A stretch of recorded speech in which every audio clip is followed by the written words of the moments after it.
गुजरातमध्ये त्या ठिकाणी माईसाहेब आंबेडकरांना बदनाम करण्याचं त्या ठिकाणी काम झालं. पण तुम्हाला एक संदर्भ त्या ठिकाणी मी सांगतो. ज्या वेळेला रिडम्शन हिंदुझम ऐकले का तुम्ही? बाबासाहेब आंबेडकरांनी लिहिलेला ग्रंथ, बाबासाहेब आंबेडकरांनी लिहिलेलं पुस्तक, तिथल्या प्रस्थापितांनी त्याची पानं फाडली.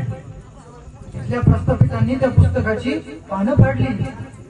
ते पुस्तक प्रकाशित होऊ देणार नाही अशा वावड्या त्या ठिकाणी उठवल्या.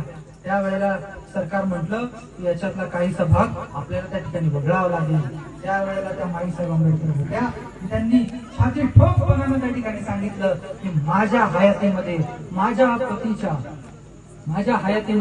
माझ्या पतीच्या लिखाणातील एकही शब्द खोडला जाणार नाही. एवढी पतिनिष्ठा त्या माय माऊलीची होती. एनबी नवबौद्ध एससीच्या सवलती नवबौद्धांना मिळतात. एससीच्या सवलती नवबौद्धांना मिळतात. त्या नवबौद्धांच्या सवलतीच्या जनक माईसाहेब आहे. किती लोकांना माहिती आहे? मोरारजी देसाई देशाचा पंतप्रधान म्हटला, तुम्हाला कोणी धर्म बदलायला? देशाचा पंतप्रधान म्हणतो तुम्हाला कोणी धर्म बदलायला लावला?